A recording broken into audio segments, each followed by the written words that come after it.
Hello बच्चों, good morning. कैसे हैं आप लोग? सब बढ़िया? हाँ सर, सब बढ़िया। चलिए आज स्टार्ट करते हैं बच्चों। बहुत ही इंटरेस्टिंग टॉपिक। मेरा तो दिल कर रहा है कि इस टॉपिक को मैं पढ़ाऊँ ही ना। हैं सर, क्यों? क्योंकि इतना इंटरेस्टिंग है। अगर हम पढ़ाएंगे तो आपको बाकी सारी टॉपिक लगेगी हमने तो बकवास पढ़ी है।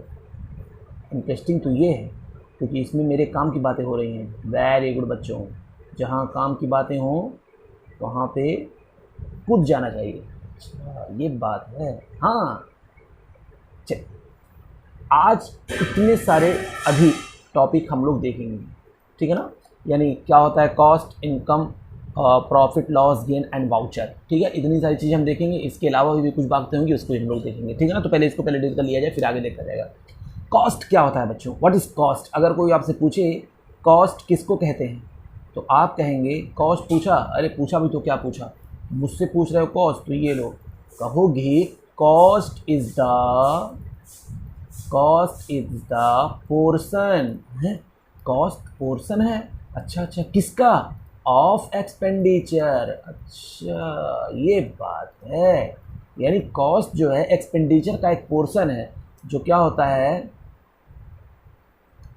Allocated to a specified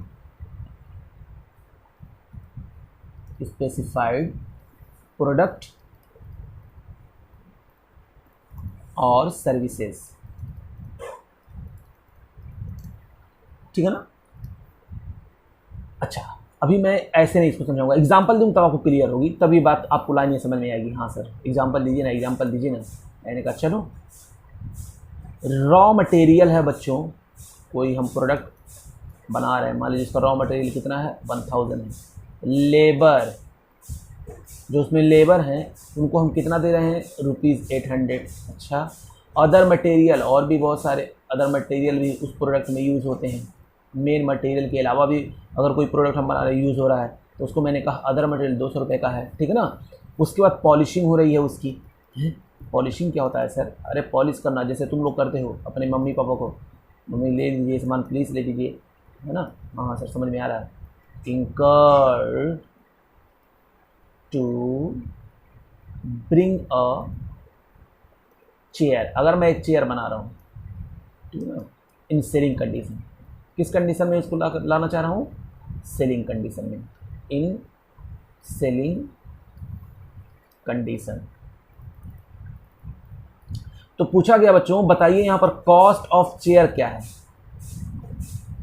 cost of chair क्या है?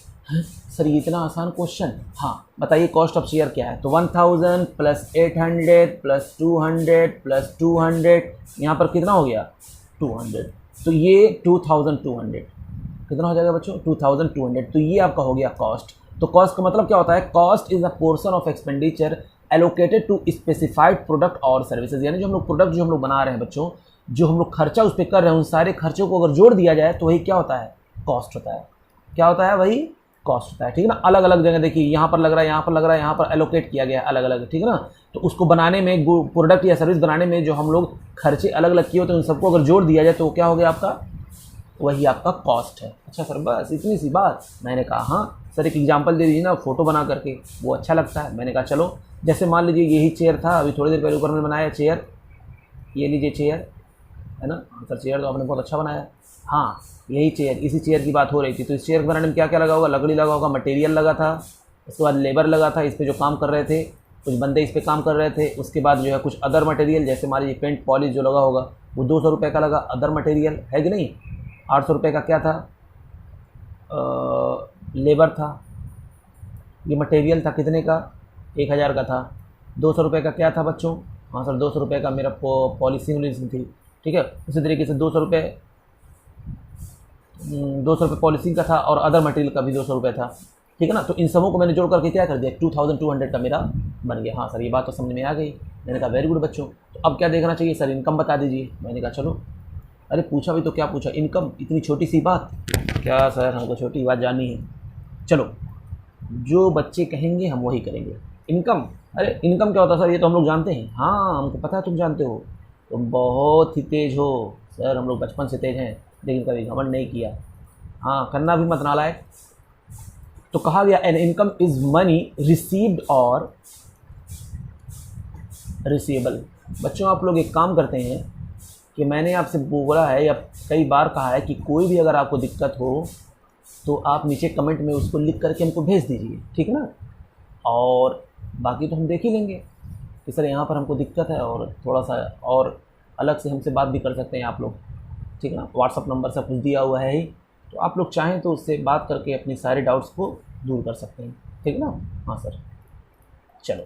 तो कहा गया कि इनकम क्या होता है, मैंने बता दिया था इनकम क्या होता है। रिवेन्यू में से हम लोग माइनस क्या करते हैं, याद करिए, रिवेन्यू में से हम लोग क्या माइनस करते थे, एक्सपेंडिचर। तो जो निकल कर आता था वो क्या होता था, इनकम, ठीक है ना। तो इनकम क्या हो सकता है ये मैंने बता दिया, दोबारा इसको बताने की जरूरत नहीं है। रिवेन्यू कैसे निकलता है बताइए, कैसे निकलता है, सॉरी इनकम कैसे निकलता है। तो रिवेन्यू में से हम लोग माइनस क्या कर देंगे, एक्सपेंस, क्या मिल जाएगा हमको, इनकम, है ना। और इनकम क्या हो सकता है, या तो फॉरेन रिसीव्ड होगा या रिसीवेबल होगा। तो इसलिए दोबारा इसको बताने वाले हम नहीं हैं, क्योंकि हम पहले ही इसको बता चुके हैं। या तो रिसीव्ड होगा या तो क्या होगा, रिसीवेबल होगा, या तो तुरंत मिल जाएगा या तो बाद में मिलेगा, लेकिन हाँ वो इनकम हो चुका होता है, वो ये बात है। हाँ अच्छा, फिर उसके बाद सर आप क्या बताने वाले हैं, यहाँ पर भी पिक्चर बनाई क्या, नहीं सर आप बता चुके थे पहले, पिक्चर बार बार क्या बनाएंगे। मैंने कहा वेरी गुड बच्चों, ठीक है ना। तो इनकम कैसे भी मिल सकता है, गुड्स एंड सर्विसेज को बेच करके, यानी गुड्स को बेच करके भी इनकम होता है और सर्विसेज को बेच करके भी इनकम हम लोग कमाते हैं, ठीक है ना। और इनकम कैसे हो सकता है, कैश में हो सकता है, या हो सकता है चेक में हो, या हो सकता है बाद में देने का वादा हो, लेकिन हाँ आपको होगा ज़रूर। अच्छा सर और कुछ बताइए। मैंने कहा चलो बच्चों अगला आपका प्रॉफिट है। अब ये प्रॉफिट और इनकम में फ़र्क क्या है, आइए अभी देख लेते हैं। तो प्रॉफिट कहते किसको है, तो ये क्या होता है बच्चों कि इनकम जो होता है ना, उस इनकम में से हम जब एक्सपेंसेस को माइनस करते हैं तो आपका क्या निकल करके आता है, प्रॉफिट निकल के आता है। तो कहा गया it is excess of income, इट इज excess of income for a particular period over expenses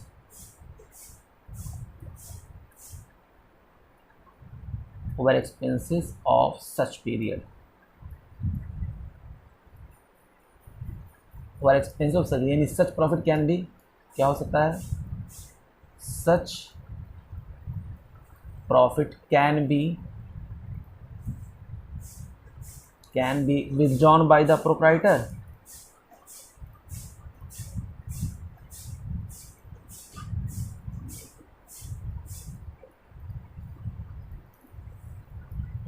the proprietor,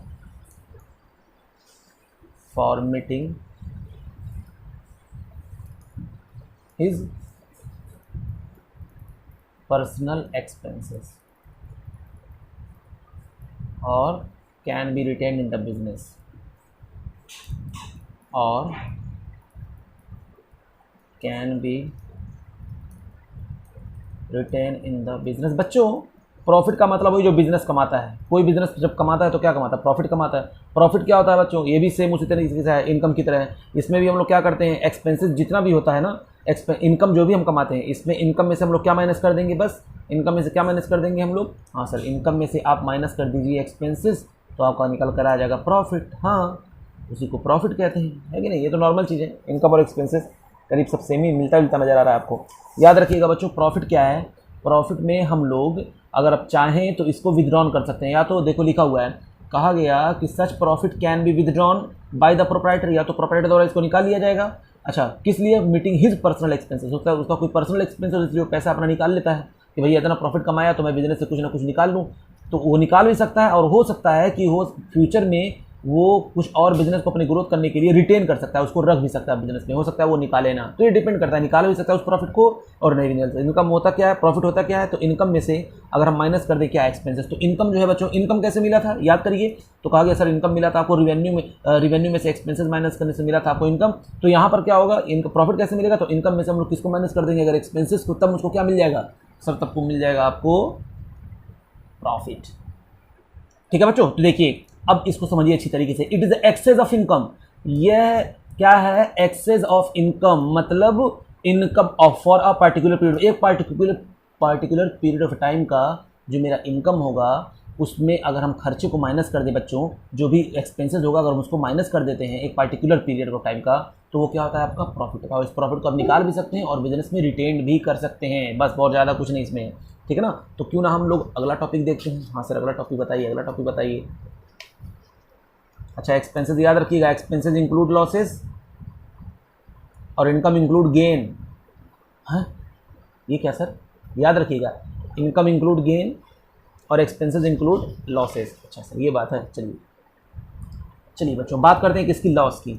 अब ये लॉस क्या होता है, हाँ लॉस क्या है बच्चों, लॉस जब मेरा एक्सपेंसेस इनकम से ज़्यादा हो जाए, ठीक है ना। तो सिंपल सा फंडा, अगर लॉस है तो क्या है, लॉस कैसे होता है, तो मैंने कहा एक फार्मूला हम लोग लिख देते हैं, लॉस अपने आप क्लियर हो जाएगा। लॉस का मतलब क्या होता है बच्चों, कि जब मेरा एक्सपेंसेस इंक्लूड लॉसेस क्या हो जाए,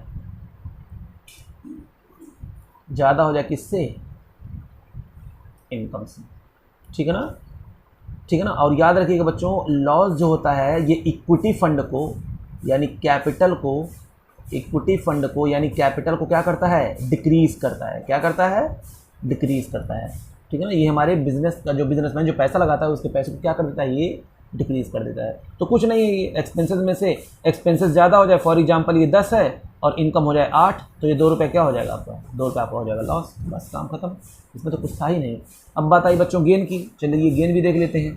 सर इतना छोटा छोटा टॉपिक, शर्म आ रही है, कोई दिक्कत नहीं, शर्म करो, शर्म करना अच्छी बात है। अब बात आई कि सर कहते कि इसमें गेन को, तो जो बिजनेस में बच्चों हमेशा नहीं कभी कभी ये होता है, ठीक है ना। कहा गया कि any profit arising from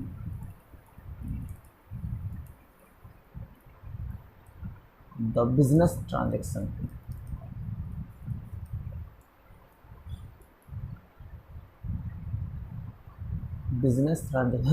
sir business transaction other than, business transaction तो होता है लेन देन, अदर देन किसको छोड़ करके मेन ऑपरेशन को, जो मेन मेरा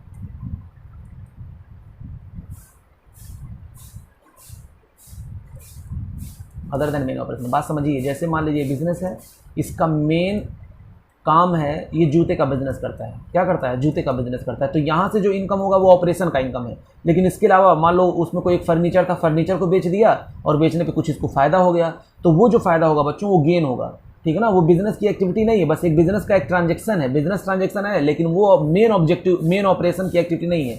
मेन ऑपरेशन मतलब मेन बिजनेस, मेरा मेन बिजनेस नहीं है वो। अब मेरा मेन बिजनेस क्या है, वहाँ शूज़ बेचना, ठीक है ना। मेरा मेन बिजनेस वहाँ का फर्नीचर बेचना थोड़ी है, लेकिन अगर बेचने पे भी मुझको अगर कुछ फ़ायदा हो जाता है तो उसको हम लोग क्या कहेंगे, गेन कहेंगे। अच्छा ये बात है, ठीक है ना। तो एग्जाम्पल में लिख सकते हैं sale of fix assets, sale of fix assets. Example में हम लोग क्या लिख सकते हैं, एग्जाम्पल में आप लोग लिख सकते हैं क्या, सेल ऑफ फिक्स एसेट्स। कोई भी ऐसी फिक्स एसेट मेरे पास पड़े हुए हैं, मैंने उसको बेच दिया, एक्सेट्रा, ठीक है ना। ये आपका बच्चों था गेन। अगला बताया मेरा वाउचर है। अब ये वाउचर किस चिड़िया का नाम है, तो कहा गया बाबू डॉक्यूमेंट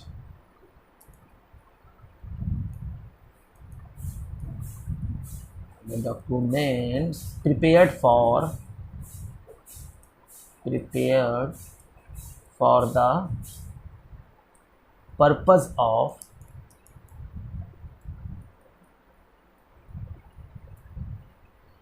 रिकॉर्डिंग बिजनेस ट्रांजैक्शन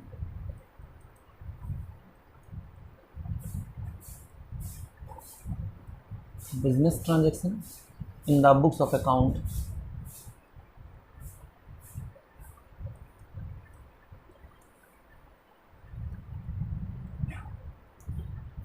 ठीक है। कहा गया कि वो डॉक्यूमेंट जो प्रिपेयर किया जाता है उसका पर्पज क्या होता है, purpose of recording business transaction, ताकि मैं उसको उस ट्रांजैक्शन को रिकॉर्ड कर सकूं। इसलिए हम लोग डॉक्यूमेंट जो तैयार करते हैं उसी को हम लोग क्या कहते हैं बच्चों, इट्स कॉल्ड वाउचर। उसी को हम लोग क्या कहते हैं, इट्स कॉल्ड वाउचर, ठीक है ना। सर बात समझ में आ गई। यानी जो भी वाउचर हम लोग तैयार करेंगे, जो वाउचर का मतलब जो हमारे लिए कोई ट्रांजैक्शन आप जाते होंगे, कोई सामान लेते होंगे, पर्ची मिल जाएगी, वही वाउचर। सिंपल सा एक एग्जांपल में दे रहा हूँ, ठीक है ना। यानी आप कोई गुड्स परचेस करने के लिए गए, कोई सेल करने के लिए गए, तो पर्ची उर्ची बनती है ना, तो उसकी तैयार किया जाता है ताकि हम लोग उसको रिकॉर्ड कर सकें कहाँ पर, बुक में, उसके प्रूफ, वो प्रूफ हो जाता है उस प्रूफ के जरिए कि हाँ मैंने इतने का सामान बेचा, इतने का मैंने ये था, इतनी क्वांटिटी का ये था, ठीक है ना। इसको हम लोग क्या बोलते हैं, वाउचर।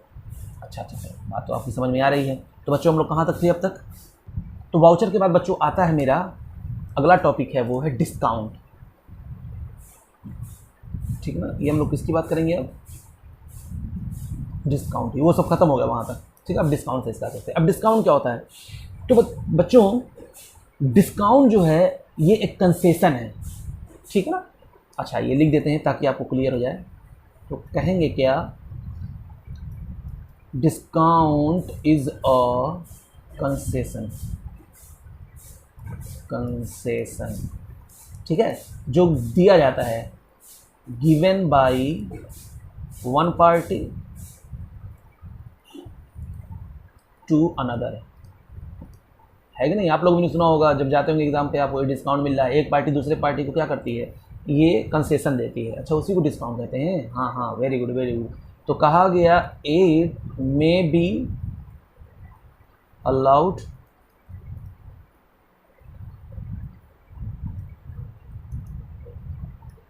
सेलिंग ऑफ गुड्स और while receiving payment, receiving payment, यानी ये दो टाइम पे हम लोग दे सकते हैं। या तो जब हम लोग गुड्स को सेल करना चाहते हैं तब डिस्काउंट एक दे सकते हैं, या तो जब पेमेंट हम लोग रिसीव करना चाहें तब दे सकते हैं। तो इसलिए कहा गया कि दो तरीके के डिस्काउंट होते हैं। क्या कहा, there are two types of discount. इसके टू टाइप्स होते हैं, टू टाइप्स। डिस्काउंट्स के कितने टाइप्स होते हैं बच्चों। अच्छा हम पढ़ क्यों रहे सर, ये सब क्या होगा पढ़ते, नालायक, ये सब टूल्स है, पता होना चाहिए। ये अकाउंटिंग टर्म्स है जो आपको ये बताएगा कि हमारे पास इतने सारे पहले से हथियार पड़े हुए हैं, ताकि जब हम लोग आगे आएंगे, जब ये टर्म्स आएगा तो आपको पता रहेगा, अच्छा डिस्काउंट है, अच्छा ये वाउचर है, अच्छा ये जो है इनकम है, ये प्रॉफिट है, आपको ये टर्म्स सारे पता रहेंगे, इसीलिए हम बस पढ़ा रहे हैं, ठीक है ना। ये सब चीज़ें आपको पहले से पता होनी चाहिए। अच्छा सर, तो इसके टू टाइप्स हैं वो बताइए। चलो मैंने कहा बच्चों के आगे मैं क्या बोलूँ, बच्चे जो कहते हैं हम मान लेते हैं। पहला एक होता है बच्चों ट्रेड डिस्काउंट, और दूसरा क्या होता है आपका कैश डिस्काउंट।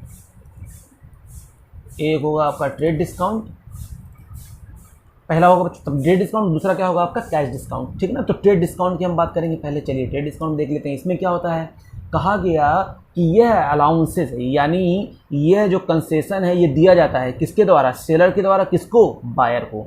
कब दिया जाता है, जब गुड्स को सेल किया जाता है। अच्छा ये बात है, हाँ। तो इसको मैं ए लिख दूँ, इसको बी लिख दूँ ताकि क्लियर हो जाए। तो ये कब दिया जाता है बच्चों, कहा गया कि सर ये कंसेशन है, यानी इट इज़ एन कंसेशन। यह क्या है, एक कंसेशन है। अच्छा यह एक कंसेशन है या अलाउंसेज है, या अलाउंस है। इसको हम कब देते हैं, गिवन बाय सेलर। कौन देता है, गिवन बाय सेलर। किसको देता है, टू बताइए बताइए, गिवन बाय सेलर टू। आप कौन हैं सर, हम लोग बायर हैं, टू बायर। अच्छा सेलिंग या तो कैश पे हो या तो क्रेडिट में, यानी कुछ भी हो सकता है। वाइल सेलिंग गुड्स,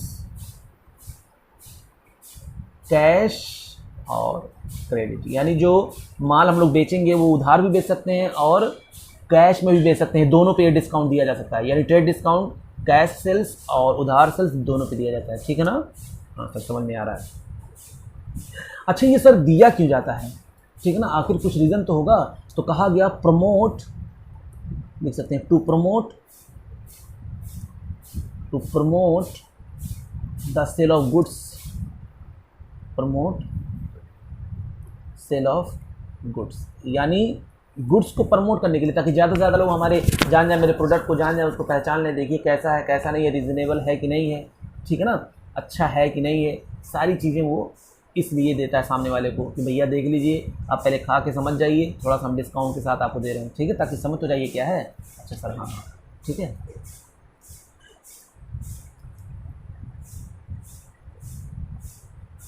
याद रखिएगा बच्चों, क्या sir, trade discount is a concession in printed price है। मज़ा आ गया, मज़ा आ गया। मैं गया लेने एक वो नमक पे प्राइस लिखा हुआ था 10 रुपये, तो मुझको 9 रुपये में मिल गया, ठीक है ना, वो प्रमोट कर रहा है सामने वाला। तो प्रिंटेड प्राइस में क्या होता है, ये कंसेशन होता है। अच्छा सर, जो भी हमारी लिस्टेड प्राइस होती है। ओ ये बात है, प्रिंटेड प्राइस ऑफ गुड्स। अच्छा, और कुछ बताइए सर। तो मैंने बता दिया कि बच्चों, ये पहले बता दिया, या तो कैश में भी हो सकता है और सेल में भी हो सकता है। यानी ये जो सेल हम लोग गुड्स करेंगे, डिस्काउंट जो देंगे कैश और क्रेडिट दोनों पे देंगे, तो मैं पहले ही बता चुका हूँ। हाँ सर, ये तो आप बता ही चुके हैं। और भी कुछ बताएंगे क्या? तो मैंने कहा कि हाँ, बहुत इंपॉर्टेंट बात मैं बताने वाला हूँ। सर क्या? बच्चों, ट्रेड डिस्काउंट को ये जहन में हमेशा रखिएगा, इज़ नॉट रिकॉर्डेड। कहाँ पर? Is not recorded. कहाँ पर? To a separate account. यानी मुझको इसको रिकॉर्ड करने की ज़रूरत नहीं है किसी सेपरेट अकाउंट में, ठीक है ना, कोई ज़रूरत नहीं है। जब हम लोग ट्रांजेक्शन को रिकॉर्ड करें, लिख सकते हैं वाइल रिकॉर्डिंग ट्रांजेक्शन, इसको रिकॉर्ड करने की ज़रूरत नहीं होती है। जब रिकॉर्ड करेंगे हम ट्रांजेक्शन, तो इसको रिकॉर्ड करने की ज़रूरत नहीं होती है। Not recorded to separate account while recording transaction. ओ ये बात है। हाँ बच्चों, वेरी गुड। सर समझ में तो आ रहा है। अरे नालायक, समझ में क्यों नहीं आएगा? अच्छा, और क्या करना है बच्चों, और क्या याद रखना है? It is deducted from the gross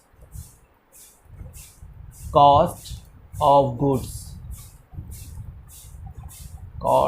goods. जैसे एग्जांपल मैं देता हूं ताकि आपको एकदम क्लियर हो जाए कि हम मान लीजिए कि 1000 रुपये का कोई सामान है, या चलिए 1 लाख रुपए का, उस पर 10% जो ट्रेड डिस्काउंट है, तो ये कितना हो जाएगा? ये 10,000 हो जाएगा। हाँ सर, तो बच्चों 10,000, 1 लाख में से अगर 10,000 हम लोग लेस कर देंगे तो बचेगा कितना? सर 90,000, ठीक है ना। हाँ, तो ये 90,000 बच्चों क्या हो जाएगा आपका? Net cost. ये ग्रॉस कॉस्ट, और ये ट्रेड डिस्काउंट, बस, है ना। यानी हम लोग इसको क्या करते हैं? नेट कॉस्ट, यानी जो मेरा कॉस्ट होता है उसमें से हम लोग माइनस कर देते हैं इस ट्रेड डिस्काउंट को, तो मेरा नेट कॉस्ट आता है कि भैया इतने का मेरा कॉस्ट ये पड़ा, ठीक है ना, इतने का मेरा कॉस्ट ये पड़ा जो हम सामने वाले को सेल कर रहे हैं। तो बात समझ में आई। इसमें जो आपको बात याद रखने वाली है, ये कैश और क्रेडिट दोनों पे दिया जाता है। और दूसरी बात जो आपको याद रखनी है बच्चों, ये याद रखनी है कि बुक्स ऑफ अकाउंट में रिकॉर्ड नहीं किया जाता। और क्यों दिया जाता है? गुड को प्रमोट करने के लिए। और ये प्रिंटेड जो प्राइस होता है उससे कंसेशनल दिया जाता है, मतलब उससे कम करके दिया जाता है। ओ ये बात है। हाँ सर, अब आते हैं बच्चों कैश डिस्काउंट पे। किस पे आते हैं? कैश डिस्काउंट पे। तो कहा गया ये क्या है सर? कहा गया ये भी जो है एक ऐसा कंसेशन है, इट इज़ अ कंसेशन, एक ऐसा कंसेशन है बच्चों जो क्या होता है? हाँ सर, क्या होता है बताइए। कहा गया ये भी कंसेशन दिया जाता है, given by seller to another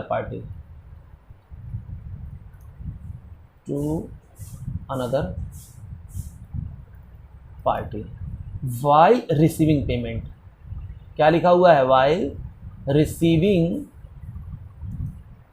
payment. देखिए दोनों में फ़र्क। यहाँ पर क्या था? वाइल रिसीविंग गुड्स, जब हम लोग गुड्स को बेचते हैं, जब गुड्स को हम लोग क्या करते हैं? सेल करते हैं। और यहाँ पर जब पेमेंट रिसीव करते हैं तब ये दिया जाता है, ठीक है ना। बात को ध्यान दीजिएगा। हाँ सर, वैसे हमको इसकी ज़रूरत नहीं पड़ती है बुक्स ऑफ अकाउंट में ज़रूरत पड़ेगी मुझको इसकी, पहले मैं बता देता हूँ। हाँ सर, तो कहा गया कि ये क्यों दिया जाता है?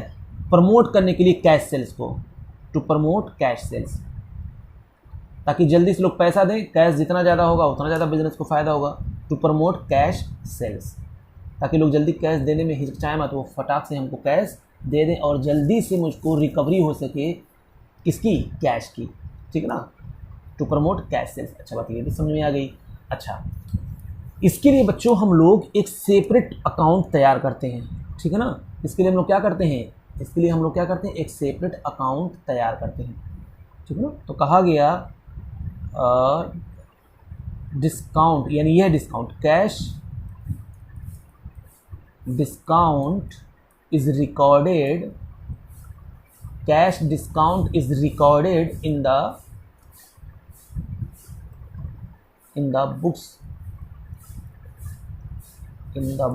To a separate account, to a separate account.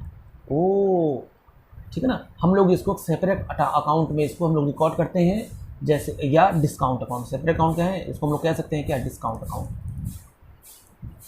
उस अकाउंट का नाम क्या होगा, डिस्काउंट अकाउंट। अच्छा सर, तो नाम क्या क्या हो सकता है उसका ये भी बता दीजिए, वो कौन कौन सा हो सकता है। अगर डिस्काउंट अलाउड करेंगे या तो होगा, यहीं पर कर दें ताकि पता हो, डिस्काउंट अलाउड अकाउंट कौन सा होगा, discount allowed account, discount allowed, और एक होता है discount received.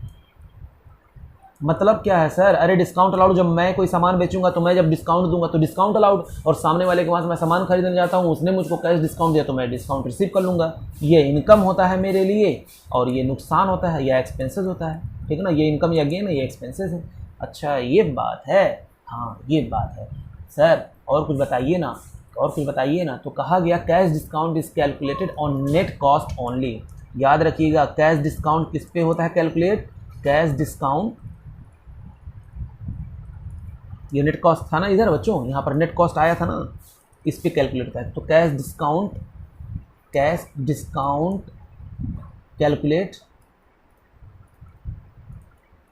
Calculate on net cost only, net cost only. Sir मान लीजिए ट्रेड डिस्काउंट ना हो तो जब ट्रेड डिस्काउंट नहीं होगा तो जो कॉस्ट होगा वही उसका नेट कॉस्ट होगा। अच्छा ये बात है, हाँ हाँ ये बात है। तो एक एग्जांपल के थ्रू इसको समझते हैं ताकि और क्लियर हो जाए, या इसका फॉर्मेट भी एक बना दें। हाँ सर एक फॉर्मेट बना दीजिए, मज़ा आ जाएगा। तो मैंने कहा चलो जैसी आपकी इच्छा। तो चलिए बच्चों देख लेते हैं इसका। तो पहले ग्रॉस कॉस्ट, जो भी उसका ग्रॉस कॉस्ट होगा वो लिखेंगे, ठीक है ना। फिर उसको हम लोग माइनस कर देंगे, उसमें से क्या, ट्रेड डिस्काउंट, क्या कर देंगे माइनस, ट्रेड डिस्काउंट। तो बच्चों इसको माइनस करने के बाद क्या आता है, नेट कॉस्ट। क्या आएगा आपका, नेट कॉस्ट। अब नेट कॉस्ट में से हम लोग क्या माइनस कर देंगे, कैश डिस्काउंट, कैश डिस्काउंट। तो जब ये कैश डिस्काउंट माइनस कर देंगे तो जो अमाउंट आएगा उसको हम लोग या तो पे करेंगे या तो रिसीव करेंगे। कैसे, कैश में या तो चेक में। ओ बस, हाँ बस। तो ग्रॉस मान लीजिए 10 रुपये का सामान कोई है, प्रिंटेड प्राइस 10 रुपये, उस पर 10% ट्रेड डिस्काउंट, 1 रुपये हो या माइनस, तो कॉस्ट उसका रेंट कॉस्ट 9 रुपये आ गया। 9 रुपये में सामने वाले से मैं कह रहा हूँ भैया देखिए 9 रुपये का है, लेकिन अगर आप चाहें तो मैं आपको 1 रुपये का डिस्काउंट और दे सकता हूँ, ठीक है ना। लेकिन अगर तुरंत पेमेंट करेंगे तब तो तुरंत पेमेंट कर दिया 1 रुपये, तो आपने 1 रुपये 9 रुपये की जगह उससे 8 रुपये लिया, ठीक है ना। वो सामने वाला है तो कैश देगा तो चेक में देगा, है सर 8 रुपये कैश या चेक में देगा, हाँ नालायक। चलो अगला टॉपिक स्टार्ट करते हैं। इसमें नेक्स्ट टॉपिक है मेरा trade receivable and trade payable. क्या टॉपिक होगा बच्चों, trade receivable and trade payable. Sir बहुत बोरिंग है। अरे नालायक ये बोरिंग नहीं है, कभी सोचो तो ये दवा है, दवा आपको पता होना चाहिए कब जरूरत पड़ जाए इसकी। हाँ सर ये बात तो सही कहा आपने, ठीक है ना। ट्रेड रिसीवेबल और ट्रेड पेबल्स बच्चों हम लोग पढ़ने वाले हैं। तो पहले हम लोग बात किसकी करें, ट्रेड रिसीवेबल की अगर बात करेंगे तो आप लोग को अच्छा लगेगा। हाँ सर, तो मैं बात करूंगा सबसे पहले किसकी, ट्रेड रिसीवेबल। अब ये क्या होता है ट्रेड रिसीवेबल को बच्चों, एक्चुअल होते कौन है ये लोग, यही डेटर होते हैं। अब ये डेटर कौन होते हैं, डेटर वो होता है जिसको मैंने उधार सामान बेचा हो, जिसको मैंने उधार सामान बेचा हो। अच्छा याद रखिएगा, मैं इसको ऐसे समझाता हूँ ताकि एक लाइन लिख दूँ ताकि पता तो चले कि हाँ हम नोट्स बना रहे हैं। तो कहा गया द ट्रेड रिसीवेबल, ये क्या रेफर करता है, refers to the amount, refers to the amount due to business, due to a business। अच्छा ड्यू है, किस वजह से, due to sale of goods and services. मतलब क्या है सर, चलिए देख लेते हैं। ये बिजनेस है और ये कोई बंदा राम है, मोहन है, ठीक है ना।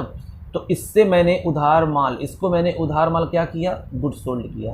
Good sold on credit, good sold on credit ₹10,000, ठीक है ना। और ये क्या कह रहा है कि मैं 2 महीने बाद दूंगा। क्या कह रहा है, मैं पैसा 2 महीने बाद दूंगा। ओ, 2 महीने बाद दूंगा। अब ये क्या कहेगा ओके, तो 2 महीने बाद इसको मिलेगा ना। हाँ सर मिलेगा।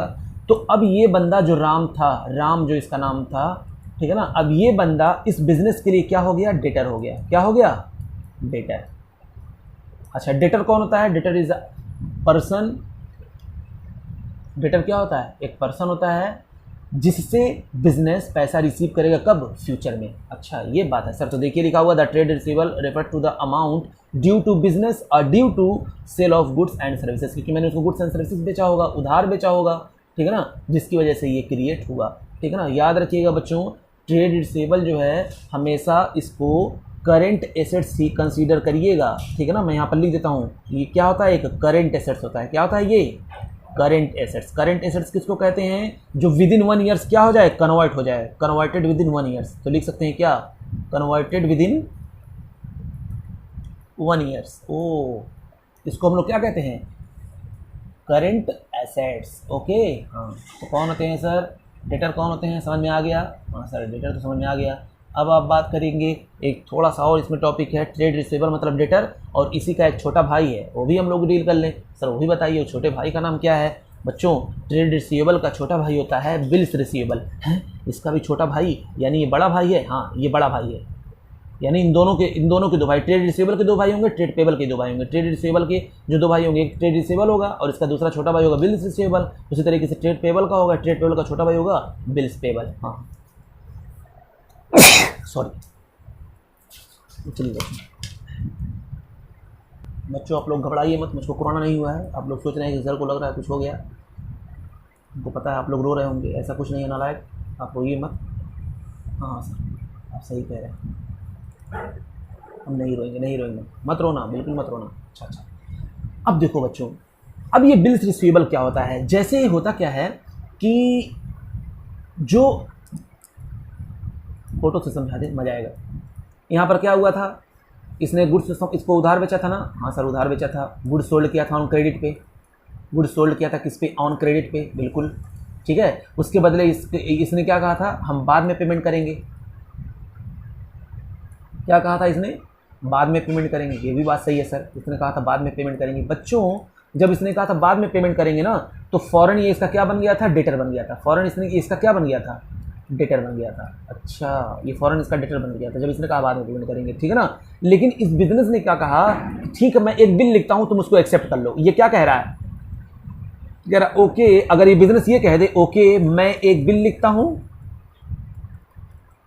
एक बिल लिखता हूं, तुम उसे एक्सेप्ट कर लो, तुम उसे एक्सेप्ट कर लो। मतलब इसका समझो बच्चों, वो ये कह रहा है कि मैं जो बिल लिखूंगा उसको तुम एक्सेप्ट करो। उसमें क्या लिखा होगा, ये उसमें ये लिखा होगा कि मैंने ये लिखेगा कि मैंने इसको इतने का सामान दे दिया, इनको 2 महीने बाद ये पैसा देने का वादा कर रहे हैं, इसका इनको सब कुछ मिल चुका है, मतलब जो उसका कंसिडरेशन मिलना चाहिए था मिल चुका, 2 महीने बाद ये मुझको पैसा देंगे, ठीक है ना। ये उस बिल में लिखा रहेगा, ये उस बिल में लिखा हुआ रहेगा। तो अब ये जो है बिल इसको देगा ये बिल। अच्छा, ये बिल इसके पास गया, ठीक है ना। इसने उस बिल पे क्या किया, अपना सिग्नेचर किया।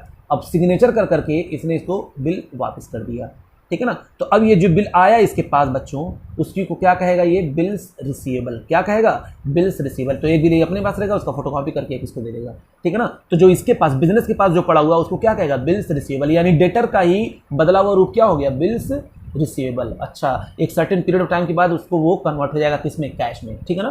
तो इस चित्र से ही समझ में आ गया होगा, पोथा लिख सकते हैं आप, मैं हर जगह पोथा लिखवाना नहीं चाहता, ठीक है ना। तो अब समझ में आ गया, मैंने जो गुड्स सोल्ड किया था यहाँ पर डेटर, यहाँ तक तो डेटर था, लेकिन अगर वो कह रहा कि मैं एक बिल लिखता हूँ, आप उसको एक्सेप्ट कर दिए, 2 महीने बाद मैं आऊँगा उस बिल को आप पेमेंट कर दीजिएगा। तो अगर एक्सेप्ट कर लिया, बिल इसके पास आ जाएगा, जाहिर सी बात जब एक्सेप्ट कर लेगा तो इसके पास जो पड़ा हुआ है बिल उसको कहेंगे बिल्स रिसीवेबल, और जो इसके पास पड़ा हुआ इसके लिए, इस बंदे के लिए वो हो जाएगा बिल्स पेबल। लेकिन हम लोग क्योंकि बिजनेस के पॉइंट ऑफ व्यू से पढ़ रहे हैं, तो जब बिल्स पेबल पढ़ेंगे तो इसी के पॉइंट ऑफ व्यू से पढ़ेंगे। हाँ सर चलिए, तो ये तो था बिल्स रिसीवेबल। अब लोग बात किस पे आएंगे बच्चों, ट्रेड पेबल की। इस भी बात आते हैं, ट्रेड पेबल। अब ये ट्रेड पेबल क्या होता है सर, ये किस चिड़िया का नाम है, हाँ ट्रेड पेबल क्या होता है, हाँ, तो ट्रेड पेबल क्या होता है सर? ये किस चिड़िया का नाम है? मैंने कहा चलो बच्चों ट्रेड पेबल किस चिड़िया का नाम है वो भी देख लेते हैं। इसमें दो चीज़ें आ सकती हैं, या तो क्रेडिटर होगा या तो क्या होगा, बिल्स पेबल। जैसे वहाँ पर था एक छोटा भाई एक बड़ा भाई, ये छोटा है ये बड़ा है, नहीं ये बड़ा है ये छोटा है ना, पहले ये आया बाद में ये आया। हाँ सर समझ में आ गया। तो इसमें क्या होगा बच्चों, इसमें क्या होगा, तो अब इसमें हम क्या बताएं आपको, चलिए ये भी हम चित्र के थ्रू ही समझाते हैं। पहले ट्रेड पेबल क्या होता है, ठीक है ना। पोथा आप लोग लिख सकते हैं, लेकिन हर जगह पोथा लिखने की जरूरत नहीं है, कभी कभी कुछ ओन लैंग्वेज में लिखना चाहिए। चित्र के थ्रू आप समझ जाएंगे और ज़्यादा क्लियरिटी आ जाएगी, है ना। ये देखिए ये है मोहन, कौन है, मोहन। इसके पास बहुत सारे सामान पड़े हुए हैं, बिल्कुल सही है, ठीक है ना। इसने इस बिज़नेस को क्या किया, इसने परचेज किया, बिजनेस ने परचेज किया goods on credit, purchase goods on credit, goods purchase किया किस पे, क्रेडिट पे इसने गुड्स परचेज किया। अब ये क्या कह रहा है, ये बिजनेस क्या बोल रहा है कि मैं बाद में पैसा दूंगा। बिजनेस बोल रहा है कि मैं जो है बाद में पैसा दूंगा, बाद में पैसा दूंगा, ठीक है ना। और ये जो बंदा है, अब जो उधार माल जिससे मैंने लिया है, अब ये खुद तो बेचेगा नहीं, इसका जो बिजनेस होगा वही सब काम कर रहा है, लेकिन मैं क्या ट्रीट कर रहा हूँ, मुझे अपने से मतलब, सामने वाला बंदा हो या बिजनेस हो मुझे उससे कुछ नहीं लेना देना, ठीक है। बस ये देखना है कि हाँ एक बंदा है जिससे मैं सामान ले रहा हूँ। तो बच्चों ये जो है कह रहा मैं बाद में पैसा दूंगा, तो अब ये बंदा, ये मोहन जो है, इसके लिए इसने क्या कह दिया, ओके। इसने क्या बोल दिया, ओके। ओके जो ही इसने ओके कहा, फौरन ये बंदा जिसने ओके कहा, जिसने मुझको उधार दिया, वो मेरा हो गया क्रेडिटर। वो मेरा कौन हो गया, क्रेडिटर। बस बात खत्म। यानी जो बंदा बाद में कहता है पैसा लेने की बात करता है, जिसको मुझे बाद में पेमेंट करना है, ठीक है ना, मैं इसको कब पेमेंट करूंगा, बाद में पेमेंट करूंगा। तो ये क्रेडिटर्स मेरी क्या है बच्चों, ये मेरी है करेंट लायबिलिटी। कौन सी लायबिलिटी है, करेंट लायबिलिटी, जो विद इन 1 ईयर्स ये क्या हो जाएगा, कन्वर्ट हो जाएगा। मतलब मैं इसको पेमेंट कर दूंगा विद इन 1 ईयर्स, मैं इसको क्या कर दूंगा, विद इन 1 ईयर्स हम लोग इसको पेमेंट कर देंगे।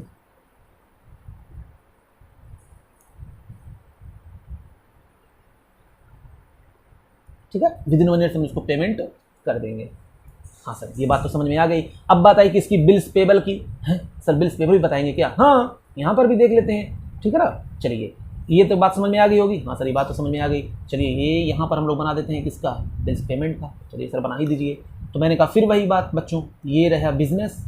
ये कौन था सर, वही बिजनेस जिसके बारे में आप परेशान हैं, हाँ वही बिजनेस है नालायक, ये है बिजनेस, ठीक है ना। और ये कौन है, वही क्रेडिटर जो हमको सामान बेच रहा था, बिल्कुल सही है, इसने मुझको सामान बेचा था। याद करिए मैंने इसे गुड्स परचेज़ किया था, क्या उधार मैंने गुड्स परचेज़ किया था, बिल्कुल सही है। और फिर मैंने बोला था मैं बाद में पेमेंट करूंगा, यहाँ तक तो बिल्कुल सही था। ये कह रहा है ठीक है बाद में पेमेंट करूंगा, ये कह दिया था ओके, फौरन मेरा क्या बन गया था, क्रेडिटर। वहाँ तक तो क्रेडिटर बन गया था। अब बच्चों अब अगर ये खुद कहे कि मैं एक बिल लिखूंगा, क्या कह रहा है ये, मैं एक बिल लिखूंगा, ये बोल रहा है मैं एक बिल लिखूंगा कि 2 महीने बाद आप मुझको पैसा देंगे, मैं एक बिल लिखूंगा कि 2 महीने बाद आप मुझे पैसा देंगे, ठीक है ना। तो उसने जो बिल में लिखा कि मैंने इसका सामान दे दिया इनको, 2 महीने बाद जिन्होंने मुझको वादा पैसा देने का वादा किया, एक स्टैंप लगाएगा और वो स्टैंप लगा करके उसको दे देगा। ये बिजनेस साइन करेगा, उस फॉर्म पे क्या करेगा, साइन करेगा, और साइन कर करके इसको दे देगा और एक अपने पास रखेगा, ठीक है ना। तो जो बिल अपने पास रखा है क्योंकि उसको पेमेंट करना फ्यूचर में, तो अब उस बिल को ये क्या बोलेगा, उसी बिल को बोलेगा बिल पेबल, क्योंकि मुझको पेमेंट करना है। बच्चों दोनों ही क्रेडिटर हैं, या तो बिल नहीं लिखा था तो मैं उसको क्रेडिटर के नाम से जानता, अब जब बिल लिखा गया तो उसी क्रेडिटर को मैं किस नाम से अब याद रखूंगा, बिल्स पेबल। इसी वजह से बच्चों क्रेडिटर्स भी पर्सन होता है और बिल्स पेबल भी कौन होता है, पर्सन ही होता है, ठीक है ना। यानी यही बंदा होता है, बस उसका नाम हम बदल देते हैं क्योंकि उसने क्या एक्सेप्ट कर लिया है, सॉरी मैंने क्या एक्सेप्ट कर लिया था, बिल एक्सेप्ट कर लिया था, जिसकी वजह से सामने वाले को मैं किस नाम से याद रखूंगा, बिल्स पेबल, ठीक है ना। इसके लिए क्या हो जाएगा वो बिल, बिल्स रिसीवेबल। बात समझ में आ गई, हाँ सर ये बात तो एकदम क्लियर हो गई है। वेरी गुड बच्चों, सर चित्र से बहुत अच्छा लगता है समझने में, हाँ इसलिए तो मैं चित्र से समझाता हूँ बच्चों, ताकि आपको क्लियरिटी बहुत ज़्यादा है। ओह माय गॉड ये बात है, हाँ चलिए अब बच्चों हम आगे डील करते हैं, समझ में आ गया ना। चलिए बच्चों अब बात करते हैं सॉल्वेंट की, इंसॉल्वेंट की, बैड डेब्ट्स की, बैड डेब्ट्स के बाद बैड डेब्ट्स रिकवर्ड्स की, एंड बैड डेब्ट्स रिकवर्ड, इन सब की बात हम लोग करते हैं, ठीक है ना। हाँ सर करिए, solvent, insolvent, bad debts recovered. तो बच्चों सबसे पहले हम बात करेंगे सॉल्वेंट कहते किसको हैं, सॉल्वेंट होता कौन है। तो अब देखिए, जब बिजनेस के पास, यानी ये बिजनेस है ना, बिजनेस जब खुश हो, कहे oh my God oh my God, ये सॉल्वेंट कब कहलाएगा बच्चों? जब इसका जो एसेट्स है, यानी जो इसके पास फर्नीचर पड़ा है, जो इसके पास कैश पड़ा हुआ है, ठीक है ना, इसके पास जो बहुत सारे एसेट्स पड़े हुए हैं, बहुत सारे एसेट्स, इसको मैं एक नाम देता हूँ क्या, एसेट्स। इसका जो एसेट्स है बच्चों ग्रेटर देन हो जाए, किससे ग्रेटर देन हो जाए बच्चों? एसेट्स ग्रेटर देन किससे हो जाए? लायबिलिटी से। लायबिलिटी का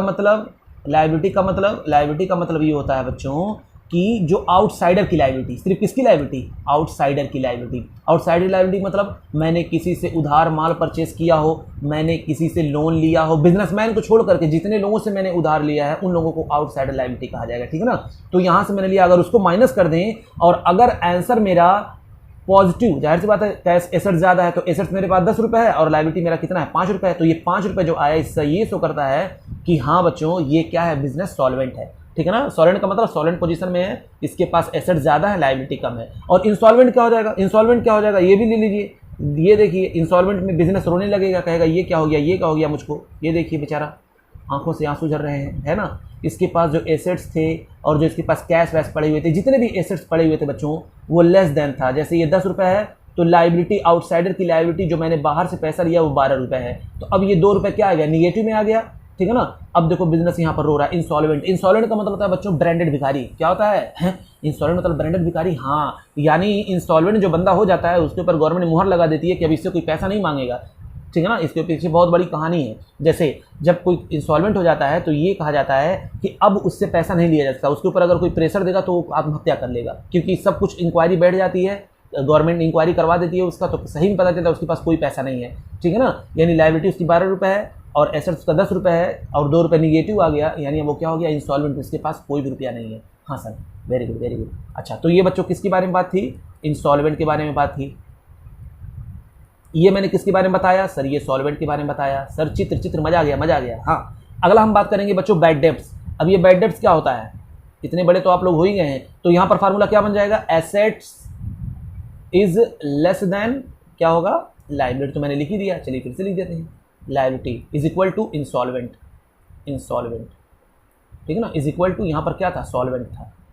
अगर एसेट ज़्यादा है तो सॉल्वेंट, लायबिलिटी ज़्यादा है, लायबिलिटी अगर ज़्यादा है तो इंसॉल्वेंट। ओ ये बात है। हाँ, बैड डेब्ट्स। अब बैड डेब्ट्स किसको कहते हैं बच्चों? तो ये बिजनेस है। हाँ सर बिजनेस है। अब क्या करेंगे? ये बंदा है, याद करिए मैंने इसे उधार लिया था। हाँ उधार लिया था मैंने, इसे गुड्स परचेस किया था उधार, ठीक है ना। गुड्स परचेस किया था मैंने, क्या गुड्स परचेस किया था मैंने क्रेडिट पे, गुड्स परचेज ऑन क्रेडिट। हाँ सर आपने गुड्स परचेस किया था क्रेडिट पे। ये आपका कौन था? डेटर था। कौन था? डेटर था। जब मैं इसके पास चलता हुआ गया, मैंने कहा भाई साहब पैसा दो, मैंने कहा पैसा दो, तो ये तुरंत हमको जो है बंदूक दिखा रहा, कह रहा ये लो पकड़ो, सोच रहे पैसा दे ही नहीं। मैंने कहा अरे भैया छोड़ो हमको नहीं चाहिए पैसा, है कि नहीं। तो जो ही इसने मुझको हड़काया, यानी पैसा नहीं देने की कह रहा है हम नहीं देंगे, जाओ देखें क्या कर लोगे। तो जो पैसा इसके पास पड़ा हुआ जो मुझे वो ये देने वाला था, तो जितना ये मुझको नहीं देगा, मान लीजिए इसको 10,000 रुपये देना था, इसके 10,000 रुपये इसने मुझसे सामान उधार 10,000 रुपये के लिया था, तो अगर ये पूरा पैसा नहीं देता तो उसको हम कहेंगे बैड डेब्ट्स। अगर आधा पैसा नहीं देता तो उस आधे पैसे को हम कहेंगे बैड डेब्ट्स। मतलब जितना ये पैसा नहीं देगा उसी को हम क्या कहेंगे? Bad debts. बैड मतलब होता है बुरा और डेब्ट मतलब होता है पैसा, बुरा पैसा। वो पैसा जो डूब गया मेरा पैसा, उसको क्या कहेंगे? बैड डेब्ट्स, ठीक है ना। यानी जब डेटर पैसा देने से इनकार कर देता है तो उसी को क्या बोलते हैं? बैड डेब्ट्स बोलते हैं। ओ ये बात है। हाँ सर और बताइए। मैंने कहा चलो बैड डेब्ट्स का मतलब समझ में आ ही गया होगा। अब बात आई बच्चों बैड डेब्ट्स रिकवर्ड। अब ये क्या होता है सर? Bad debts recovered. याद करो, भगवान की बात किसकी नहीं आती है, इसको भी याद आ गई। कह रहा है ओ माय गॉड मैं भगवान को जाकर क्या मुंह दिखाऊंगा, है कि नहीं। मैंने उसका पैसा दबा के रख लिया है। तो जो इसके पास 10,000 रुपये जो पड़ा हुआ था, जो बैड डेब्ट्स हो गया था, अचानक इसके अंदर आत्मा इसकी जगी और आत्मा जगते ही इसने क्या किया? उस पैसे को जाकर के वापस कर दिया, बिजनेस को जाकर के उस पैसे को वापस कर दिया। 10,000 5,000 2,000 जो भी, तो जो इसने सोच लिया था मुझको मिलेगा नहीं, वो पैसा मिल जा रहा है। तो अगर वो पैसा मिल जाएगा तो उसको हम लोग क्या कहते हैं? Bad debts recovered. ओ ये बात है। हाँ बच्चों, तो जो पैसा डूब जाए उसको बैड डेब्ट्स, और जो पैसा मिल जाए बाद में, डूबा हुआ पैसा मिल जाता है तो उसको क्या कहते हैं? Bad debts recovered. अरे सर मज़ा आ गया। मैंने कहा वेरी गुड बच्चों, मज़ा आना चाहिए आप लोगों को, आप लोग बहुत तेज हैं। सर तेज तो बचपन से है लेकिन कभी किसी ने समझा नहीं। Very good. चलिए अगला टॉपिक स्टार्ट करते हैं बच्चों इसमें से। चलिए बच्चों अगला टॉपिक है मेरा इकोनॉमिक इवेंट्स, उसके बाद एंटिटी, और फिर हम लोग बात करेंगे एन प्रोप्राइटर। सर आप ये क्या पढ़ा रहे हैं, फालतू में मज़ा नहीं आ रहा है सर। अरे नालायक, मज़ा के लिए खाला का मौसी घर है तुम्हारे कि तुमको हम मज़ा देंगे यहाँ पर? हाँ हाँ सर, समझ में आ गया, समझ में आ गया। मज़ा अपने आप बनाना पड़ता है कि नहीं? Sir sorry sir, very good. तो कहा गया बच्चों इकोनॉमिक इवेंट होता क्या है? तो इकोनॉमिक इवेंट्स जो है ये इन्वॉल्व क्या करता है? Every business involves economic events. हर बिजनेस जो होता है इन्वॉल्व करता है, क्या इन्वॉल्व करता है? इन्वॉल्व करता है क्या? Economic events. इकोनॉमिक इवेंट्स, हम लोग किसकी बात कर रहे हैं? इकोनॉमिक इवेंट्स की बात कर रहे हैं।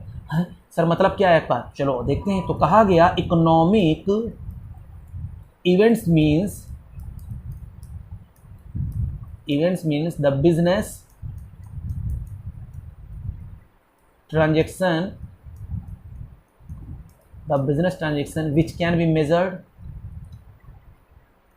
which can be measured in terms of money। बस काम खत्म। यानी जो भी बिजनेस ट्रांजेक्शन को इन टर्म्स ऑफ मनी में हम लोग मेज़र कर लेते हैं वही क्या है? इकोनॉमिक इवेंट है। बस काम खत्म। इसमें तो कुछ था ही नहीं, इसलिए मुझको बताने की कुछ ज़्यादा ज़रूरत ही नहीं है। हाँ सर, लेकिन फिर भी बताने की तो ज़रूरत नहीं है, लेकिन फिर भी हम चाह रहे हैं कुछ और इसमें बता ही दें। हाँ सर, और भी कुछ बताने वाले हैं क्या? मैंने कहा हाँ। तो कहा गया बच्चों इकोनॉमिक इवेंट्स जो होता है, चलो इसकी वाट लगा देते हैं, ठीक है ना। तो इकोनॉमिक इवेंट्स जो है इकोनॉमिक इवेंट्स में बी इंटरनल और एक्सटर्नल, यानी ये इंटरनल भी हो सकता है और एक्सटर्नल भी हो सकता है, ठीक है। लेकिन अकाउंटिंग दोनों ही इन्वॉल्व करता है, ठीक है ना। इवेंट में भी इंटरनल एंड एक्सटर्नल, लेकिन इन्वॉल्व दोनों करता है, अकाउंटिंग इन्वॉल्व दोनों करता है, ठीक है ना। अकाउंटिंग इन्वॉल्व दोनों को ही इन्वॉल्व करता है। हाँ? सर मतलब क्या है, आओ देखते हैं। तो पहले हम लोग बात किसकी करते हैं बच्चों? एक्सटर्नल की बात करें पहले, ठीक है ना। एक्सटर्नल इवेंट्स कौन होते हैं? एक्सटर्नल इवेंट्स कौन होते हैं? तो कहा गया ये कब होता है, ये कब अकर होता है? तो कहा गया occurs between outsider and the organisation, यानी कोई आउटसाइडर से ये अकर होता है।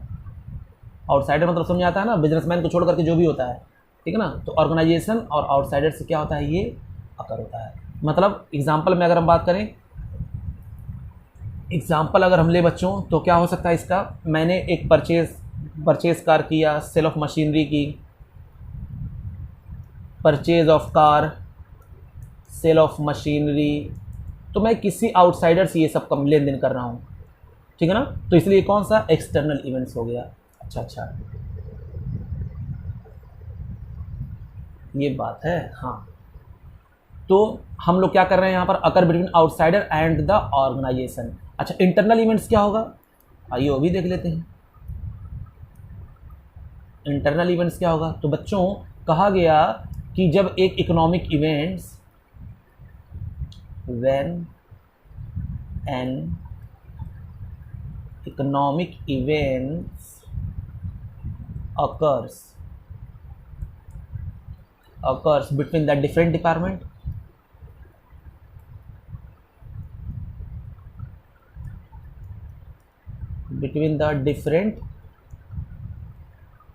departments of the organization,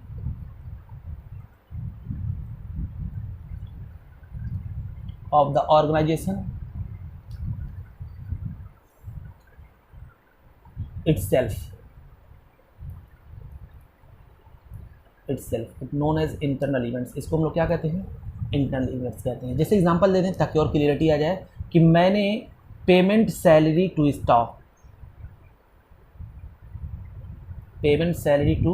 staff, बताइए, यानी यहाँ पर हो क्या रहा है? देखिए क्या लिखा हुआ है कि when an economic events occurs between the different department of the organisation itself, जब खुद जो है किसी डिफरेंट डिपार्टमेंट को हम खुद जब कुछ पेमेंट करते हैं, खुद जब कुछ बिजनेस जब देता है, अपने बिजनेस को रन करने के लिए जो पेमेंट करता है, वो सब के सब क्या, कौन से इवेंट्स होंगे? इंटरनल इवेंट्स होंगे, ठीक है ना। सप्लाई ऑफ रॉ मटेरियल हुआ,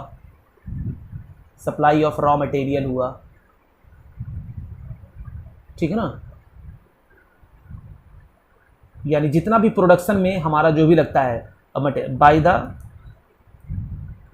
supply of material by the purchase department to the production department, देखिए ये सब इंटरनली काम हो रहा है, यानी जो परचेज डिपार्टमेंट और प्रोडक्शन डिपार्टमेंट अपने गुड्स और माल को सप्लाई कर रहा है, ठीक है ना। तो ये जो इंटरनली जितना भी इवेंट्स ट्रांजेक्शन जो भी लेन देन होता है, जितने भी इकोनॉमिक जो ट्रांजेक्शन होते हैं इंटरनली, वो सब क्या है, इंटरनल इवेंट्स। और जो एक्सटर्नली होते हैं यानी आउटसाइडर से जो वही लेन देन होता है उसको हम लोग क्या कहते हैं, एक्सटर्नली इवेंट्स, ठीक है ना। इंटरनली हम लोग जो कुछ लेन देन करते हैं, मैंने किसी अपने मजदूर को सैलरी दिया, वेजेस दिया, ठीक है ना, एक डिपार्टमेंट से दूसरे डिपार्टमेंट में, परचेज डिपार्टमेंट जहाँ गुड्स परचेज हम लोग करते हैं वो डिपार्टमेंट परचेज करता है, प्रोडक्शन डिपार्टमेंट को दे दिया, तो अब परचेज डिपार्टमेंट किसको दे रहा है, प्रोडक्शन डिपार्टमेंट को दे रहा है। तो बच्चों ये परचेज डिपार्टमेंट को प्रोडक्शन डिपार्टमेंट देना, ये कौन सा इवेंट है, इंटरनल इवेंट है। समझ में आया कि नहीं आया? हाँ सही बात समझ में आ गई। चलिए आगे देखते हैं बच्चों। बात आती है एंटिटी की, किसकी एंटिटी कहते हैं, किसको है, तो मैंने बता दिया ये है बिजनेस और ये है बिजनेसमैन, ये है बिजनेसमैन, ये मुकेश अंबानी है। कौन है, मुकेश अंबानी है। तो इन दोनों की एंटिटी क्या है, अलग अलग है, दोनों की पहचान अलग अलग है। और ये जियो कंपनी है, ये कौन है, जियो कंपनी। तो जियो कंपनी की अपनी अलग एंटिटी होती है। तो business and business both are separate entity, और इस एंटिटी इसकी अपनी अलग पहचान होती है, ठीक है ना। तो हम लोग इसके नाम से याद रखते हैं, बिजनेस के नाम से याद रखते हैं, कोई बिजनेस एक्टिविटी इसी के नाम से होगी। अच्छा ये एंटिटी है, दोनों ही अलग अलग एंटिटी हैं। अच्छा समझ में आ गया? हाँ सर समझ में आ गया, ये तो सिंपल सा था। अच्छा प्रोप्राइटर कौन होता है बच्चों, अभी इसको बताना, अब हम अगर बताएंगे तो मुझे खुद शर्म आएगी। मैं कहूँगा मैं किन बच्चों को पढ़ा रहा हूँ जो एक नंबर के नालायक हैं। हाँ सर आपने सही कहा। तो कहा गया कि जो बंदा जो इन्वेस्ट करता है बिजनेस में, यही बंदा कौन है, प्रोप्राइटर है। ये कौन कर रहा है, ये मुकेश अंबानी ने क्या किया, इन्वेस्ट किया बिजनेस में, तो ये कौन हो गया, प्रोप्राइटर है, ठीक है। इन्होंने क्या किया, इन्वेस्ट किया है, काम खत्म है सर, बस इतना ही है। मैंने कहा हाँ बच्चों, ये था आपका बिजनेस एंटिटी। एंटिटी मतलब अलग जो होता है, एक दोनों अलग एंटिटी मतलब जिस हम इसकी बात कर रहे हैं, ये बंदा एंटिटी है, ये एंटिटी है, ठीक है। अलग नाम, जियो कंपनी, एयरटेल, एयरसेल, जितनी भी कंपनियां थी, ठीक है ना, वो सब के सब कौन है, अपनी एंटिटी है। और प्रोप्राइटर कौन होता है, जो बिजनेसमैन होता है। अब दोनों को कहने का अगला टॉपिक है बिजनेस एंटिटी कॉन्सेप्ट। इस पर हम लोग आते हैं, business entity concept, business entity concept. इसी पे कॉन्सेप्ट आ गया। क्या कॉन्सेप्ट आया कि बच्चों business and businessman both are separate entity, इसी वजह से बोथ आर सेपरेट एंटिटी। इसकी एंटिटी अलग है, इसकी एंटिटी अलग है, बोथ आर सेपरेट एंटिटी। मैंने अभी थोड़ी बताया, मैं इस यहाँ पर एंटिटी की बात कर रहा हूँ, इसकी अलग एंटिटी, इसकी अलग एंटिटी है। और ये प्रोप्राइटर है तो इसकी अलग पहचान है, इसकी अलग पहचान है। तो दोनों क्या होते हैं, अलग अलग होते हैं। और जितने भी कानून हम दोनों पे अलग अलग कंसिडर किया जाएगा, अलग अलग जो है माना जाएगा कि दोनों अलग अलग इंसान हैं, अलग अलग तरीके से दोनों को ट्रीट किया जाएगा, बोथ आर सेपरेट एंटिटी, ठीक है ना। हाँ सर बात समझ में आ रही है। ये हम लोग किसके पॉइंट ऑफ व्यू से बात कर रहे हैं, अकाउंटिंग पॉइंट ऑफ व्यू से बात कर रहे हैं। तो कहा गया इन केस ऑफ पार्टनरशिप और सोल प्रोप्राइटरशिप, बिजनेस सिंगल कानून क्या कहता है, दोनों एक ही हैं।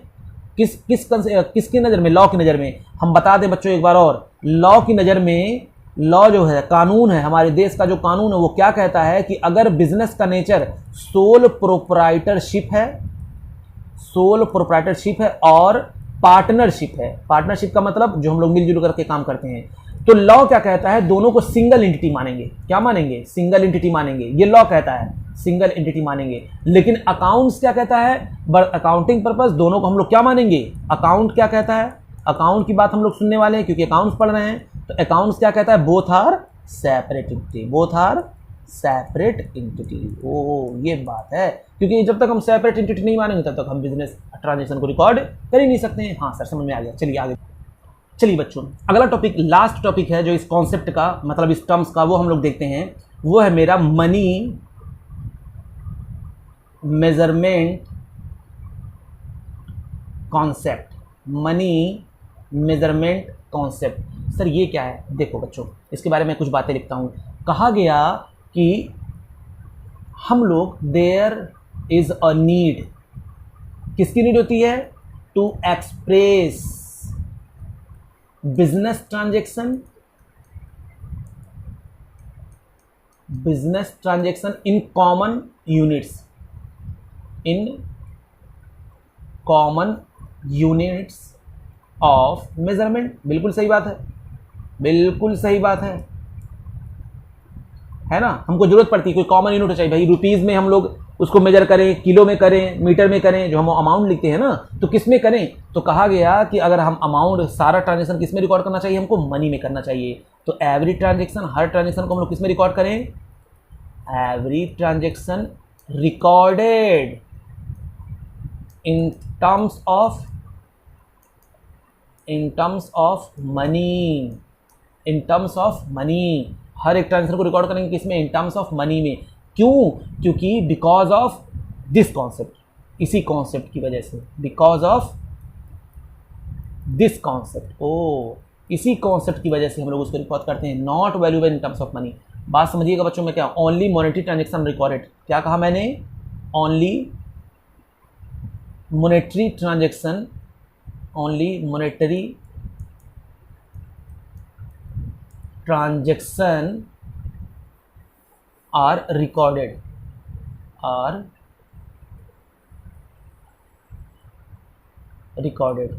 ठीक है ना। अच्छा, even important transaction are ignored if not valuable in terms of money, ठीक है ना। भले ही एक वर्ड और लिख देते हैं, इवन बहुत इंपॉर्टेंट ट्रांजेक्शन है, even important transaction are ignored, उसको इग्नोर करेंगे, हैं, उसको नहीं रिकॉर्ड करेंगे, ठीक है ना। भले ही if not valuable in terms of money, not valuable in terms of money. बच्चों बहुत ध्यान से सुनिएगा, कहा गया कि हर एक बिजनेस ट्रांजेक्शन को, जो बिजनेस होता है उसको हर एक बिजनेस ट्रांजेक्शन को मेजर करना पड़ेगा किसमें? रुपीज में। जिस देश की कंट्री होती है उसी के करेंसी में हम लोग उसको मेजर करें हर एक ट्रांजेक्शन को, और इसी कॉन्सेप्ट की वजह से हम लोग हर एक ट्रांजेक्शन को पैसे में रिकॉर्ड करते हैं। और अगर कितना भी इंपॉर्टेंट ट्रांजेक्शन क्यों ना हो, इग्नोर करेंगे अगर हम उसको वैल्यू नहीं कर पाते हैं किसमें? इन टर्म्स ऑफ मनी में, ठीक है ना। हाँ सर, बात आपकी समझ में आ रही है, आप कहना क्या चाह रहे हैं। हाँ, तो अभी भी नहीं हम समझ, और भी मैं अच्छी तरीके से समझाने की कोशिश करता हूँ। सर वो कैसे? चलो, जैसे मान लीजिए एक बिजनेसमैन है, ठीक है ना, एक बिजनेसमैन है, ये उसका बिजनेस है और ये बिजनेसमैन है, ठीक है ना। तो कहा गया कि उसके पास ये प्रॉपर्टी है, कुछ प्रॉपर्टी है, कुछ प्रॉपर्टीज है, ठीक है ना। प्रॉपर्टीज क्या है? लैंड जो है बच्चों, वो है आपका लैंड जो है 20,000 स्क्वायर मीटर, कितना है? 20,000 स्क्वायर मीटर है। अच्छा, उसकी कॉस्ट कितनी है? 5 लाख है। अच्छा, बिल्डिंग 4 रूम का है। बिल्डिंग कितने रूम का है? बिल्डिंग है 4 रूम का है, 4 रूम का है, ठीक है ना। और उसकी जो कॉस्ट है वो है बच्चों 7 लाख की। उसकी वैल्यू कितनी है? 7 लाख की है। अच्छा, उसी तरीके से रॉ मटेरियल है 4 टन, कोई रॉ मटेरियल मेरे पास है, रॉ मटेरियल है कितना? 4 टन, 4 टन है, ठीक है ना। उसकी जो कॉस्ट है बच्चों वो 4 लाख रुपए है। कितनी है? 4 लाख रुपए है। सर समझ में आ रहा है आप क्या कहना चाह रहे हैं, ठीक है। उसके बाद 5 वर्कर हैं, 5 वर्कर हैं और एक मैनेजर है, एक मैनेजर है, ठीक है ना। तो कहा गया कि what is the total of business assets? एक मैनेजर, 5 वर्कर हैं और एक कौन है? मैनेजर है। तो क्वेश्चन पूछ रहा है बताओ बिजनेस के एसेट्स कितने हैं? What is business assets? यहां पर बिजनेस एसेट्स क्या है और बिजनेस के एसेट्स कितने हैं, ठीक है ना। What is the total, what is the total business assets? तो बिजनेस एसेट्स कितने हैं जानना चाहिए कि नहीं चाहिए? हाँ सर जानना चाहिए। चलो आओ देखते हैं बच्चों हम लोग कैसे जानेंगे। तो देखिए बच्चों, यहाँ पर बहुत अच्छी बात यहाँ पर बताई जा रही है कि लैंड को हमने मेजर किस में किया? सर लैंड को आपने मेजर किया जो है इन स्क्वायर मीटर में। लैंड इज मेजर्ड, इसमें मैंने मेजर किया बच्चों, सर आपने इसको मेजर किया स्क्वायर मीटर में, इन स्क्वायर मीटर। हाँ, उसके बाद बिल्डिंग मैंने मेजर किया, बताइए बिल्डिंग मैंने किस में मेजर किया था? बिल्डिंग मैंने किया था इन नंबर्स ऑफ रूम में, है इन नंबर्स ऑफ रूम। हाँ, अभी देखा था आपने 4 रूम था, इन नंबर्स ऑफ रूम्स में। रॉ मटेरियल को मैंने किस में मेजर किया बच्चों? सर इन टन्स में, मैंने इसको टन्स में मेजर किया। हाँ सर समझ में आ रहा है। उसी तरीके से मैंने वर्कर्स को मेजर किस में किया? सर नंबर ऑफ पर्सन में, है नंबर ऑफ पर्सन में। हाँ, नंबर ऑफ पर्सन में मैंने क्या किया? इसको मेजर किया। उसके बाद मैनेजर को मैंने किस में किया? उसको भी मैंने नंबर ऑफ पर्सन में मेजर किया। चलिए नंबर ऑफ पर्सन में मेजर किया। तो बच्चों क्या सबकी यूनिट अलग अलग नहीं है? आपको नहीं लगता है इनको कॉमन यूनिट देनी चाहिए? तो कहा गया यस, तो कहा गया units of measurement, unit of measurement are different because सबका यूनिट अलग अलग है, डिफरेंट फॉर डिफरेंट एसेट्स। हर एक एसेट्स के लिए अलग अलग जो है मेरे पास यूनिट्स पड़ा हुआ है। तो 10 it is not possible to add get and total assets. तो ये पॉसिबल है? No possible, not possible to get to add, not possible to add and get total assets. Possible है सर? कोई सवाल ही नहीं पैदा होता। तो हम लोग क्या करेंगे, अब इसको हम लोग मेजर करेंगे। कॉमन यूनिट देखिए, अगर मैं इसको जोड़ देता हूं तो मुझको मिल जाएगा। हाँ सर मिल जाएगा। तो अगर मैं ऐसे इसको करूं तब क्या होगा सर? कैसे? चलिए, लैंड, अब land is measured, land is measured. चलिए हम यहीं इसका अमाउंट डायरेक्ट लिख देते हैं। तो लैंड इन मेजर यहां पर इसका अमाउंट लिख देते हैं। कितना हो गया? 5 लाख। अच्छा, इसका बिल्डिंग इन मेजर बताइए कितना हो गया? 7 लाख। ठीक है ना? अच्छा, उसके बाद आपका रॉ मटेरियल मेजर कितना? 4 लाख। इसकी कोई वैल्यू ही नहीं थी, मतलब कोई बताया नहीं गया था। ठीक है ना? तो इसको टोटल अगर पूछे बताओ टोटल एसेट्स कितना है आपके पास, तो क्या कहेंगे? 16 लाख रुपए।